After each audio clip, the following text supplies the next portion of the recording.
Standard 3 उसे हम कहते हैं जब कोई equation p q x y contain करें और जेड कंटेन ना करें, p q x y contain करें और जेड ना कंटेन करें, और इक्वेशन को एक्सप्रेस किया जा सके p x is equal to g q y के फॉर्म में। तो आइए जानते हैं इसका वर्किंग रूल। इस प्रकार का जब इक्वेशन दिया रहा है तो सबसे पहले हम इस इक्वेशन को स्टैंडर्ड इक्वेशन यानी F P x standard form में जी क्यू वाई के फॉर्म में लिखेंगे। इसको इक्वेशन फर्स्ट मान लिए। अब इक्वेशन फर्स्ट के दोनों साइड के लिए एक आर्बिट्रेरी कांस्टेंट ए मानेंगे, ए मान लिए।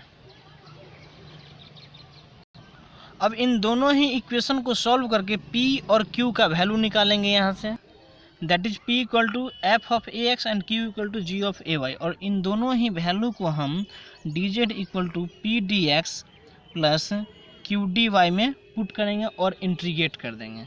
वही मेरा स्टैंडर्ड इक्वेशन है, यानी p equal to f a x d x plus g a y d y. अब इसे इंटीग्रेट कर देंगे, यही मेरा स्टैंडर्ड इक्वेशन का सॉल्यूशन हो जाएगा। अब यहाँ एक प्रश्न है p square plus q square equal to x square plus y square. इसको हम इस प्रकार से भी लिख सकते हैं और इक्वेशन फर्स्ट मान लिए, which is in the form of standard 3 that is f of p x is equal to g of q y के फॉर्म में है। अब इसे सॉल्व करने के लिए हम दोनों साइड के बराबर a मान लेंगे, यानी p square minus x square is equal to a and y square minus q square is equal to a. और यहाँ से p और q का वैल्यू प्राप्त करेंगे। इसको इक्वेशन 2 मान लिए, इसको इक्वेशन 3 मान लिए। यहाँ से p और q का वैल्यू प्राप्त। अब इस p और q के वैल्यू को हम dz equal to p d x plus q d y में डालेंगे और फिर इंटीग्रेट करेंगे। यहाँ दो फार्मूला जो हम जानते हैं,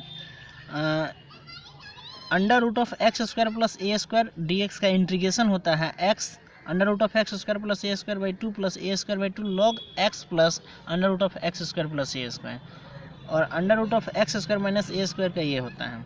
इसी का यूज हम यहाँ पे करेंगे। इंटीग्रेट करने के बाद जेड इक्वल टू ये और प्लस ये प्लस बी प्राप्त होगा। यही required solution of given equation first होगा। स्टैंडर्ड 4 देखते हैं। स्टैंडर्ड 4 को एनालोगस टू क्लेरेट्स फॉर्म में कहते हैं, यानी that is equation in the form of z equal to p x plus q y plus f p q, y equal to p x plus f p और p equal to d y by d x को Clairaut's equation कहते हैं।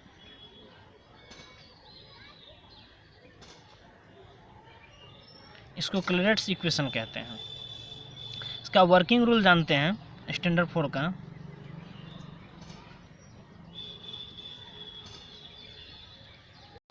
जैसा कि हम जानते हैं Clairaut's equation का जनरल इक्वेशन जो होता है, जनरल सॉल्यूशन जो होता है y equal to p x plus f p. ये तब प्राप्त होता है जब p इक्वल टू सी जो एक आर्बिट्रेरी कांस्टेंट है वो एबव क्लेरेट्स इक्वेशन में हम पुट कर देते हैं। इसलिए जनरल इक्वेशन हो जाएगा एनालोगस टू क्लेरेट्स फॉर्म का z equal to p x plus q y plus f p q. इसको इक्वेशन फर्स्ट मान लिए। Is obtained by putting p equal to a and q equal to b in above equation first. We get p equal to a put कीजिए और q equal to b put कीजिए। कहाँ? Equation first में। तब प्राप्त होगा z equal to a x plus b y plus f a b. आइए एक प्रश्न देखते हैं। z equal to p x plus q y plus c of under root of 1 plus p square plus q square which is analogous to Clairaut's form में है। इसका general solution प्राप्त करने के लिए p equal to a put करेंगे और q equal to b put करेंगे। इक्वेशन इसमें। To find singular solution of equation first we differentiate equation first partially with respect to a and b respectively. Sorry, equation second को differentiate करना है partially with respect to a और b. जब equation second को partially differentiate करेंगे a के respect में तो del z by del a equal to 0 हो जाएगा। यहाँ ए के रिस्पेक्ट में डिफरेंशिएट हो रहा है तो एक्स बचेगा 0 और c of 1/2 root over 1 plus a square plus b square plus twice a, 2 cancel.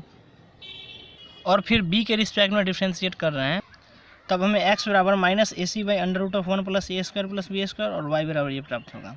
अब इसके हम स्क्वायरिंग एंड एडिंग कर रहे हैं। अब दोनों ही साइड सी स्क्वायर जोड़ के और इसे घटा देते हैं, यानी c square minus x square plus y square is equal to c square minus c square of a square plus b square by 1 plus a square plus b square. यहाँ हम सी स्क्वायर कैंसिल कर देंगे, minus minus cancel हो जाएगा और हमें root over 1 plus a square plus b square का value c by under root of c square minus x square minus y square प्राप्त होगा। अब फ्रॉम थ्री से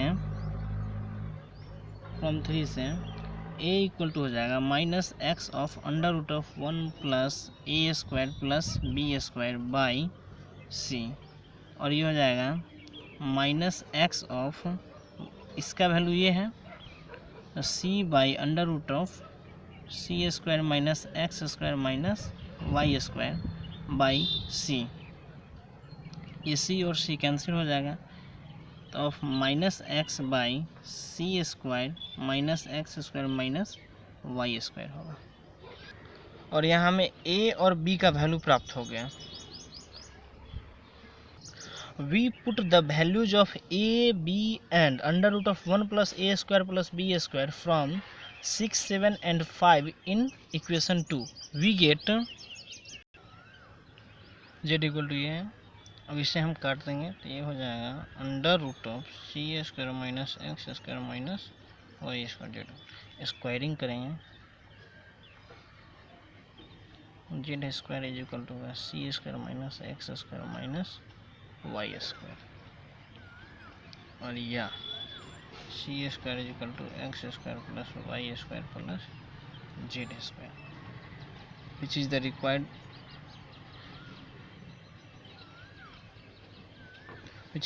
solution of given differential equation first.